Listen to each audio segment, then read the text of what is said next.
रिद्धि सिद्धि की गोद में आकर शुभ लाभ बैठ जाते हैं। देखा शिव जी की पुत्री देव ने, और वो देखकर बड़ी आश्चर्य हुई। 5वें नंबर की जो भगवान शंकर की बेटी है देव, वो 5वें नंबर की बेटी एक दिन अपने भाई श्री गणेश जी महाराज से मिलने के लिए आई। उन्होंने देखा कि दोनों शुभ और लाभ ये दोनों विचलित हैं। और जैसे ही देव आई, शुभ लाभ दौड़ कर गए अपनी बुआ के पास, बुआ बुआ बुआ बुआ करते करते, और बुआ ने हाथ पकड़ा शुभ और लाभ का, दोनों को गोदी में बिठाया। बुआ का प्रेम ही कुछ अलग होता है। देव ने पूछ लिया, बुआ ने पूछ लिया, क्या बात है शुभ लाभ, तुम स्थिर नहीं हो, तुम एक जगह बैठ नहीं रहे हो, क्या हो गया, क्या बात। इतने में शुभ लाभ ने कहा, बुआ जैसे हमारे दादाजी को, भगवान देवाधिदेव महादेव जी को जगत में पूजा जाता है, जैसे मेरे पिताजी को श्री गणेश जी महाराज, जैसे मेरे पिताजी को श्री गणेश जी महाराज को सारे जगत में पूजा जाता है, जैसे मेरे ताऊ श्री को श्री कार्तिकेय महाराज जी को संपूर्ण जगत में पूजा जाता है, जैसे मेरी माँ रिद्धि सिद्धि को संपूर्ण जगत में पूजा जाता है, हे बुआ हम शुभ और लाभ भी संपूर्ण जगत में पूजित हो, संपूर्ण जगत में पूजे जाएं। ऐसा क्या क्रम किया जाए, ऐसा क्या करें। उसी समय पर बुआ ने उसी क्षण उसी घड़ी अपने भतीजे शुभ और लाभ से कहा कि तुम्हें चिंता करने की जरूरत नहीं है, आज मैं तुम्हें एक मंत्र प्रदान करती हूं, और उस मंत्र का जाप यदि तुम निरंतर करोगे तो निश्चित है कि तुम एक ना एक दिन शिव की अविरल भक्ति को प्राप्त करोगे दादाजी की, और तुम भी जगत में पूज्य हो जाओगे, ये निश्चित है। और वो मंत्र कोई दूसरा नहीं है, शुभ लाभ को जो मंत्र दिया वही पंचाक्षर मंत्र भगवान शंकर का नमः शिवाय, ओम नमः शिवाय। उस जब मंत्र शुभ लाभ को दिया गया, प्रदान किया गया, उन शुभ लाभ ने वन में निवास कर कर माता रिद्धि सिद्धि को प्रणाम कर कर श्री गणेश जी महाराज को नमन कर कर उस मंत्र का अखंड जाप करना प्रारंभ किया, अखंड जाप। और जैसे ही शुभ लाभ ने मंत्र का स्मरण किया, और कितना सुंदर कहा है, अगर कोई भी मंत्र का आप जाप करें, पहले की माताएं बड़े स्मरण में रहे। हम आप लोगों को एक बात कहना चाहेंगे, बड़े सावधानी से सुनिएगा, कि पहले की माताएं जब पीपल की परिक्रमा करती थीं, तुलसी की परिक्रमा करती थीं, बट वृक्ष की परिक्रमा करती थीं, आंवले के वृक्ष की परिक्रमा करती थीं, जब पूर्व की माताएं किसी भी देवी देवता की परिक्रमा करती थीं, किसी देवता की परिक्रमा करती थीं, या किसी वृक्ष की परिक्रमा करती थीं, किसी मंदिर की परिक्रमा करती थीं, या किसी तीर्थ की परिक्रमा करती थीं, तो माताएं अपने हाथ को कभी खाली नहीं रखती। पूर्व की जो माताएं, पूर्व की जो मेरी जीजियां जो करते आई हैं, उनको किसने बताया, कौन ने कहा कि अपने हाथ को कभी खाली रखकर परिक्रमा नहीं करी जाती। शिव महापुराण के माध्यम से कहना चाहता, परिक्रमा खाली हाथ कभी मत करो।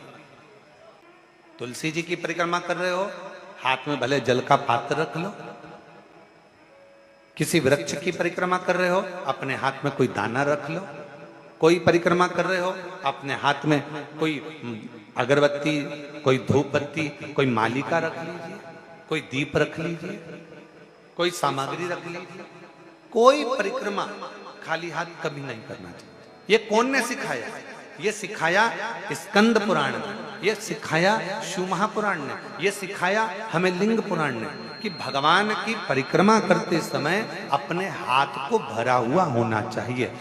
जब जगत की माँ स्वयं अन्नपूर्णा महारानी जब काशी की पंचकोशी परिक्रमा मेरी माँ अन्नपूर्णा करने के लिए जाती थी, अपने हाथ में अन्न का पात्र भर कर लेकर जाती थी, और काशी की परिक्रमा करते हुए एक अन्न का भाग जब काशी में छोड़ती थी तो संपूर्ण काशी का और संपूर्ण जगत का भरण पोषण कर देती। तुम परिक्रमा कर रही हो, वो देवता तुम्हारे हाथों को हमेशा भरा हुआ रखता है, तुम्हारे घर को भरा हुआ रखता है। वो परिक्रमा कभी भी खाली हाथ ना करिए। बुआ ने कहा अपने भतीजों से, मंत्र जपने के लिए जब बैठना, उस समय पर तुम्हारी चित्त वृत्ति में शिव समाहित हो। शिव जी के निज निवास के पास में 3 चीजों को देखा जाता है। पहले नंबर पर कोई नदी हो, कोई तालाब हो, कोई बावड़ी हो, कोई कुआं हो, कोई सरोवर हो, कोई जलाशय हो, वो देखा जाता है कि शंकर भगवान का अगर कोई मंदिर है, शिव जी के स्थान पर अगर कोई चीज सिद्ध हो रही है, लोग जा रहे हैं वहां जाकर मनोकामना पूर्ण हो रही है, लोगों के मनोरथ पूर्ण हो रहे हैं, लोग वहां जाकर कुछ ना कुछ प्राप्त कर रहे हैं, तो वहां 3 चीजें जरूर मिलेगी। पहले नंबर पर या तो वहां बावड़ी होगी, या वहां कुआं होगा, या वहां तालाब होगा, या नदी होगी, या कोई पवित्र नदी सरोवर होगा, जिसके कारणवश वहां पात्र में वहां जल भरा रहता होगा। वो कुआं, वो बावड़ी, वो तालाब में पानी थोड़ा ना थोड़ा रहता होगा, इसलिए वहां जाने वालों का भी मनोरथ हमेशा भरपूर्ण हो जाता है, वो भरा ही रहता है, उसके कार्य सफल होते चले जाते हैं। जैसे आप लोग 3 चीजों का स्मरण शिव मंदिर के शिवालय के नजदीक में होता है। पहला, या तो कुआं, या बावड़ी, या तालाब, या बापी, या सरोवर, या नदी, या कुंड, कुछ भी पवित्र शिवालय के पास में जरूर होगा। दूसरे नंबर पर शंकर का जहां पवित्र स्थान होता है, जहां शिव जहां पर मूल रूप से स्थापित होता है, वहां शमशान नजदीक में जरूर होता है। वहां शमशान नजदीक में जिस स्थान पर मंदिर, देवालय, शिवालय जुड़ा हुआ होगा, उस पवित्र स्थान के नजदीक में कहीं ना कहीं शमशान शंकर की भूमि का एक तेजपुंज नजदीक में विराजमान हो, नजदीक। और तीसरे नंबर पर जहां शंकर का शिवालय शिव विराजमान है, वहां वट वृक्ष, पीपल वृक्ष, या बेल वृक्ष, या शमी वृक्ष, या आंवले का वृक्ष, इन 5 वृक्षों में से कोई ना कोई वृक्ष वहां पर विराजमान जरूर होता है, जिसके कारणवश भगवान शंकर का शिवालय आप रूप में एक आनंद प्रदान करता है। आनंद। आज एक बात सीख कर जाओ, अगर मंदिर में बैठकर पंचाक्षर मंत्र जप रहे हो, षडाक्षर मंत्र जप रहे हो, तो थोड़ी देर अपने हाथ में एक बेलपत्र को भी रख लिया करो। बेलपत्र। ओम नमः शिवाय।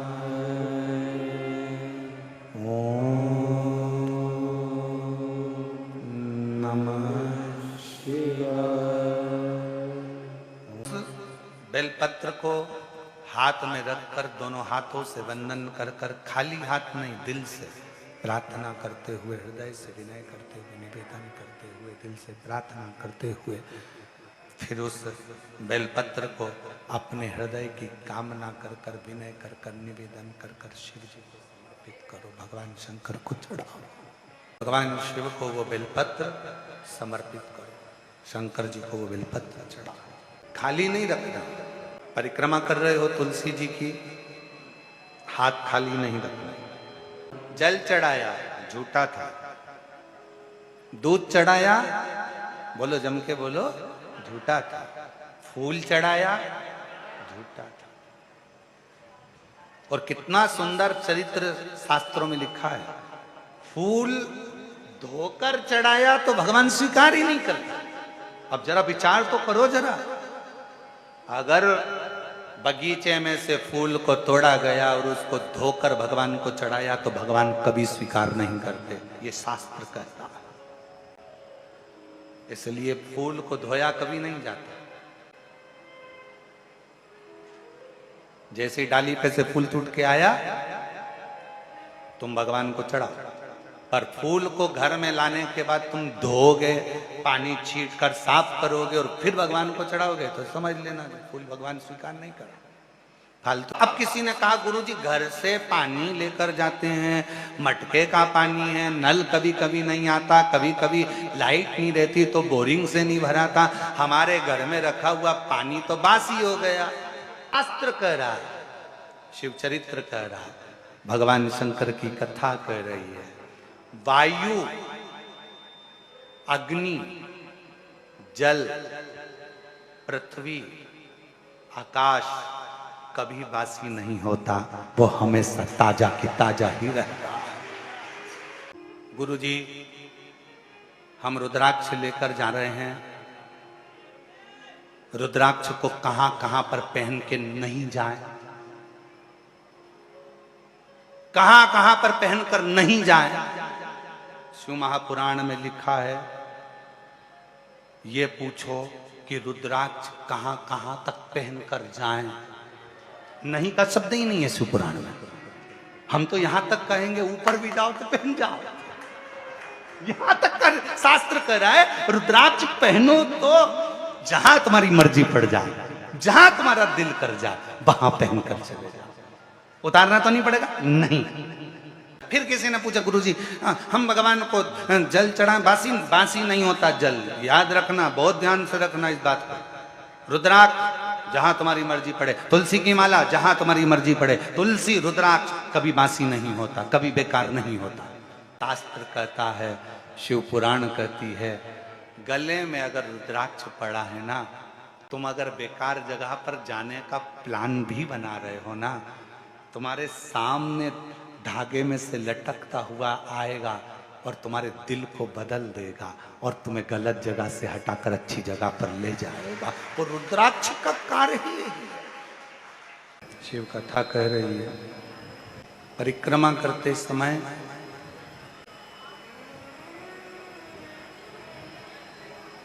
या भगवान की किसी तीर्थ की परिक्रमा कर रहे हो, मंदिर में दर्शन कर रहे हो, स्मरण कर रहे हो, कभी कोई अनुष्ठान खाली पात्र के सम्मुख में नहीं होता। उस अनुष्ठान को भरे पात्र के सामने किया जाता है। और शिव महापुराण की कथा कहती है, भगवान शंकर की 5वें नंबर की पुत्री देव शुभ और लाभ को कहती हैं कि आप भगवान शिव के नाम का स्मरण करो, भगवान शिव के नाम का जप करो। और मंत्र भी दे दिया, तो वो मंत्र दिया पंचाक्षर षडाक्षर। ओम नमः शिवाय, ओम नमः शिवाय। देव ने शुभ और लाभ के हस्त कमल में एक बेलपत्र प्रदान किया।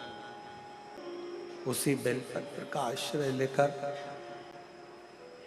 एक बेलपत्र का आश्रय लेकर, मात्र एक बेलपत्र का आश्रय लेकर शुभ और लाभ ने शिव जी के मंत्र का स्मरण किया। मेरी जीजियों, मेरे जीजाओं, मेरी बेटियों, बेटाओं, मेरी माताओं, मेरे भाई, दुनिया में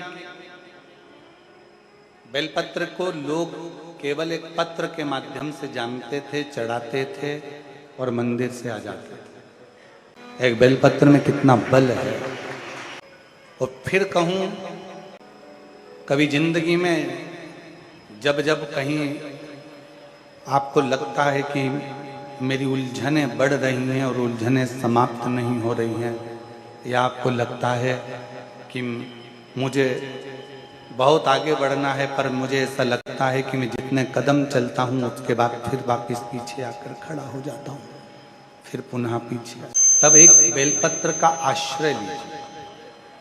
भले वो तुम्हारे पास में रोज अगर बेलपत्र ना मिले तो शिव जी की चढ़ी हुई बेलपत्र उठा लो, हाथ में उसको रखकर अपनी कामना कर कर बाबा से पंचाक्षर षडाक्षर मंत्र का स्मरण कर कर या श्री शिवाय नमस्तुभ्यम को जब कर बाबा को अपने मन का भाव कहकर उस बेलपत्र के माध्यम से भगवान शिव को अपने हृदय की बात, भगवान शंकर को अपने दिल की बात बाबा देव अधिदेव महादेव से कहो, समर्पित। एक बेलपत्र की शरणागति, मात्र एक बेलपत्र की शरणागति जीव को सुख प्रदान कर देती है, आनंद प्रदान कर देती है। हृदय में जब कोई बात अड़ जाए और वो बात ना हो रही, एक बेलपत्र की शरणागति। कई लोग कह देते हैं गुरुजी हमने एक दुकान खोली, वो दुकान वो व्यापार हमारा चल नहीं रहा है, बहुत तकलीफ में चल रहे हैं, बहुत कष्ट में चल रहे हैं। एक व्यापार बंद करा, दूसरा व्यापार चालू करा, दूसरा व्यापार बंद करा, तीसरा व्यापार चालू करा, तीसरा व्यापार बंद करा, चौथा व्यापार चालू करा, उसका कोई फल नहीं मिल रहा। हम निवेदन करेंगे, बेलपत्री के वृक्ष के नीचे की थोड़ी सी मिट्टी में जल चढ़ाकर उस मिट्टी पर अपनी उंगली का लेपन कर कर दुकान पर लेकर आओ, और जब दुकान खोलो तो उस मिट्टी का स्पर्श उस दुकान में होना चाहिए। आप देखेंगे कि धीरे धीरे एक बेलपत्र के वृक्ष के नीचे लक्ष्मी झाड़ू लगाती हैं, उसी बेलपत्र के वृक्ष के नीचे माता लक्ष्मी आराधना करती हैं। जैसे आपकी और हमारी एक क्रम है। क्या क्रम है? हम जब जप करने के लिए बैठते हैं तो थोड़ा सा कचरा को वहां से साफ कर कर बुआरी लगाकर फिर हम उस स्थान पर बैठकर साधना करते हैं, भजन करते हैं। माता लक्ष्मी भी बेलपत्र के वृक्ष के नीचे पहले बुआरी लगाती हैं, बुआरी लगाकर फिर वहां बैठकर साधना करती हैं। अपना आसन, अपनी स्वच्छता, अपना स्मरण अपने हाथों से